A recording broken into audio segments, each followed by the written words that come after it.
நான் எப்போவுமே personal finance personal வெல்த்னு சொல்கிறத கேள்விப்பட்டிருப்பீங்க. அது ஒரு ஃபேன்சி டேர்ம் தான். சிம்பிளாக நம்ம சின்ன வயசில் உண்டியலில் காசு சேமிக்கிறது தான். ஆனால் அதை நம்ம இப்போ ரெகுலராக பண்ணுறோம்னா டவுட்டு தான். எல்லாருக்குமே இன்கம் எக்ஸ்பென்ஸ்னால் என்னென்னு தெரியும். நம்ம எக்ஸ்பென்ஸ்லாம் போக மீதி இருக்க இன்கம் தான் பர்சனல் வெல்த். அந்த பர்சனல் வெல்த்தை எப்படி பெட்டராக மேனேஜ் பண்ணுறது தான் பர்சனல் ஃபைனான்ஸ்.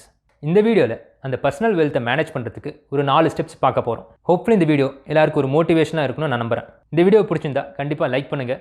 சப்ஸ்கிரைப் பண்ணாதவங்க கண்டிப்பாக சப்ஸ்கிரைப் பண்ணுங்கள். முடிஞ்சால் மற்றவங்களுக்கும் ஷேர் பண்ணுங்கள். என் பேர் கார்த்தி. வெல்கம் டு துட்டு மணி மணி.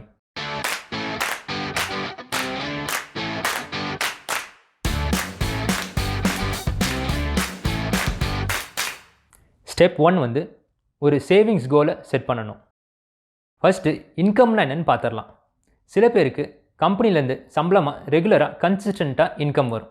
சில பேருக்கு பிஸ்னஸில் முன்ன பின்ன வரும். பர்சனல் ஃபைனான்ஸில் முக்கியமான விஷயமே இந்த இன்கம் சோர்ஸ் எப்போவுமே கன்சிஸ்டண்ட்டாகவும் ஸ்டெடியாகவும் இருக்கணும். எப்போவுமே அந்த இன்கம் சோர்ஸை இன்க்ரீஸ் பண்ண முடியுமான்ட்டு நம்ம பார்க்கணும். அடுத்ததாக எக்ஸ்பென்சஸ். எல்லாருக்கும் கண்டிப்பாக எக்ஸ்பென்ஸ் இருக்க தான் செய்யும். ஆனால் அந்த எக்ஸ்பென்ஸ் எப்போவுமே இன்கமோட கம்மியாக இருக்கிற மாதிரி பார்த்துக்கணும். அடுத்து எக்ஸ்பென்ஸை கம்மி பண்ணி கொஞ்சம் சேவிங்ஸ் செய்யணும். என்னோடய பர்சனல் டார்கெட்டாக சம்பாதிக்கிறதுல 50% சேவ் பண்ணணுன்ட்டு அதை நான் ரொம்ப வருஷமாக ட்ரை பண்ணிகிட்ருக்கிறேன். இன்னும் முடியல. உங்களையும் சேவிங்ஸ் டார்கெட்டாக 50% வச்சுக்க சொல்லுவேன். 50% ரொம்ப அதிகமாக இருந்துச்சுன்னா கண்டிப்பாக அட்லீஸ்ட் 30% வச்சுக்க சொல்லுவேன். அந்த 30% டார்கெட்டை அட்லீஸ்ட் 6 to 8 months அச்சீவ் பண்ண ட்ரை பண்ணுங்கள். அது ஒன்ஸ் அச்சீவ் பண்ணால் மட்டும் போதாது. கன்சிஸ்டண்ட்டாக எவ்ரி மந்த் நம்மளோட இன்கம்லேருந்து 30% சேவ் பண்ணணும். நீங்கள் இது வரைக்கும் சேவ் பண்ணலாம் கூட பரவாயில்ல.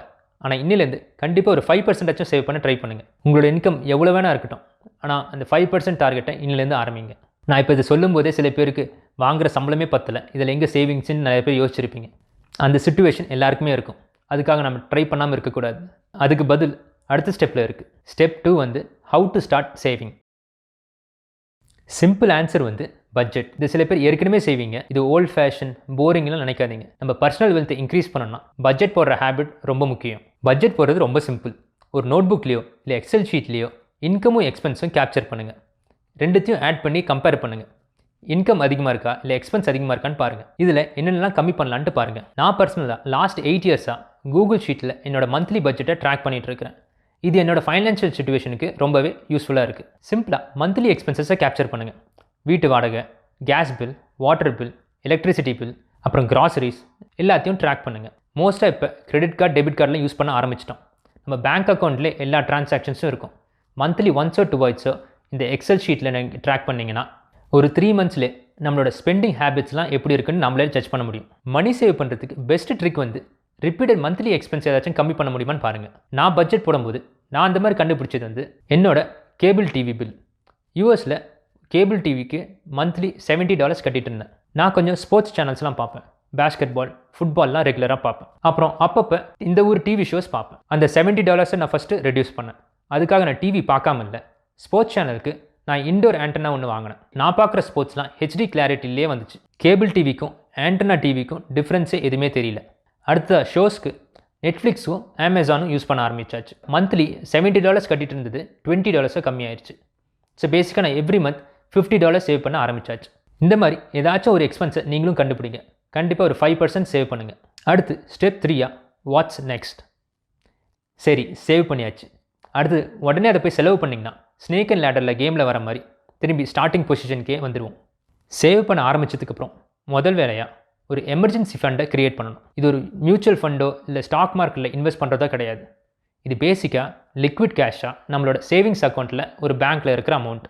இந்த ஃபண்டோட டார்கெட் உங்களோட மந்த்லி இன்கம் எவ்வளவோ அதை ஒரு 6 to 8 times மல்டிப்ளை பண்ணிக்கோங்க. இப்போ உங்கள் மந்த்லி இன்கம் $5,000 இல்லை $25,000 இருந்துச்சுன்னா நீங்கள் இந்த எமர்ஜென்சி ஃபண்டில் அட்லீஸ்ட் ஒரு $30,000 இல்லை 1.5 lakhs இருக்கிற மாதிரி பார்த்துக்கோங்க. ஏன்னா எமர்ஜென்சி எப்போ வேணால் வரலாம். யூஎஸ்லாம் ஜாப் செக்யூரிட்டிலாம் கிடையாது. எப்போ வேணால் ஜாப் போகலாம். அப்படி இருக்கும்போது இந்த மாதிரி எமர்ஜென்சி ஃபண்டு தான் நம்மளுக்கு ரொம்ப யூஸ்ஃபுல்லாக இருக்கும். அதே மாதிரி இந்த ஃபண்டை எமர்ஜென்சிக்கு மட்டும்தான் யூஸ் பண்ணணும். இப்போ நான் சொன்ன மாதிரி ஜாப் லாஸ் ஆச்சோ இல்லை மெடிக்கலுக்கு ஏதாச்சும் எமர்ஜென்சியாக இருந்துச்சுன்னா அப்போ மட்டும்தான் இந்த யூஸ் பண்ணணும். நீங்கள் இந்த எமர்ஜென்சி ஃபண்டோட டார்கெட் 6 months சேலரி அதிகம்னு நினச்சிங்கன்னா 3 to 4 months கூட செட் பண்ணிக்கோங்க. நான் என்ன சொல்கிறேன்னா எல்லாரும் இந்த எமர்ஜென்சி ஃபண்டை க்ரியேட் பண்ணுங்கள். அது எமர்ஜென்சிக்கு மட்டும்தான் யூஸ் பண்ணணும்.